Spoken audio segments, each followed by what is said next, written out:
Magandang araw. Kumbaga continuation lang to nung in-upload ko nung nakaraan, o kung hindi ako nagkakamali kahapon lang yata na in-upload ko regarding dito sa sa ating motorcycle cover na transparent. So ito, ayan na siya ngayon. Napansin ko sa katagalan, ayan nag-fit na siya ng gusto. Kasi kung napanood nyo yung nakaraang vlog ko about dito sa motorcycle cover ko na to, itong pang ilalim niya nandito lang ganyan lang kataas. Mababa pa nga mas mataas pa dyan hindi na coveran ng gusto tong yung ating motor. Samantalang ngayon eto na siya, ayan hanggang ilalim na. So cover na siya. Ikutin natin ha. Ayan kahit na naka-top box siya, balot na hanggang ilalim.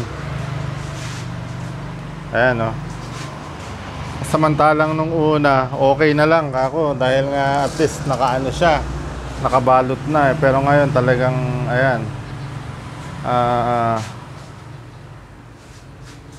Hanggang ilalim talagang na siya, naka-cover na. So it really served the purpose. Ayun, bali just to share ang ginawa ko dito kasi kung mapapansin nyo versus doon sa huling upload ko na about dito sa cover na to, ang manibela natin nun nakadiretso lang So since nakadiretso lang, medyo mas mahaba yung motor pagka ganon. Kaya siguro pigil pagdating doon sa dulo ng gulong sa harap, kaya hindi maibaba. Ngayon, samantalang ngayon, eto siya, nakaliko yung manibela. Same lang din siguro, to the left or to the right na nakaliko to, ganito lang din. But anyway, ito nga nakasanayan ko kasi nakaliko siya to the right manibela natin. So ganyan, ayan, kaya pumasok ng gusto yung edge na to. Ayan yung dulo na yan, pumasok dito sa may side mirror. So nag-fit siya dun sa may manibela, lahat hanggang windshield pababa. Ayun, ayan, kaya umabot na siya hanggang ilalim. Dito naman sa may likod, itong top box, ayan yung dulo, pasok na siya lahat. So hindi na nakaangat dito sa may parting upuan, unlike nung dun sa unang video na nakaangat siya. So kumbaga parang may sa ilalim may lobo sa ilalim, ganon. Ngayon ito wala na, sarado na lahat. So ayun, dahil siguro sa position nitong manibela and at the same time yung characteristic ng plastic, kasi ito nga plastic siya, makapal lang na plastic na transparent. So ang characteristic kasi ng plastic is pagka naiinitan, lalo na dito sa amin sa Tugigaraw, napakainit dito, hatis ispat na naman kami.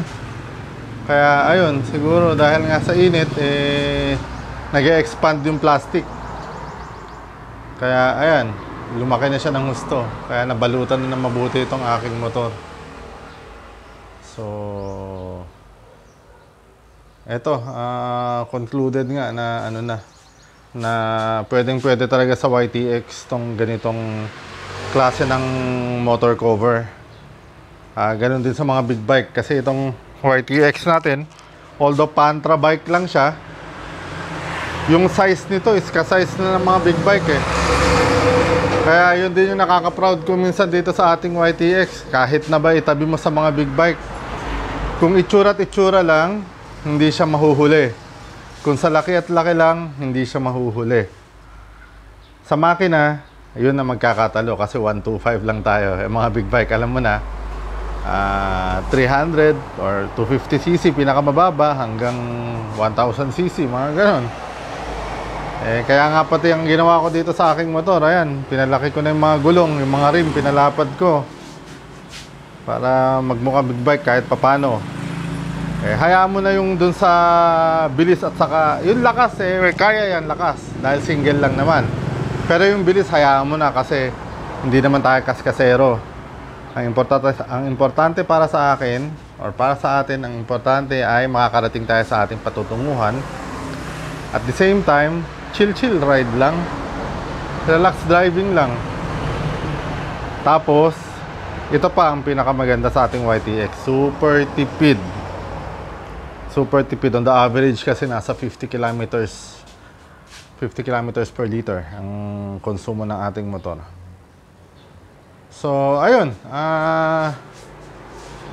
Yung mga nanood dun sa nakaraang video ko about dito sa sa transparent na motorcycle cover, ito na yung katuloy niya.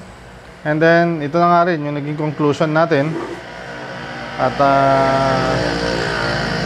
ayun, so okay na okay talaga itong motorcycle cover na ganito. Yung transparent, pasok na pasok siya sa ating YTX.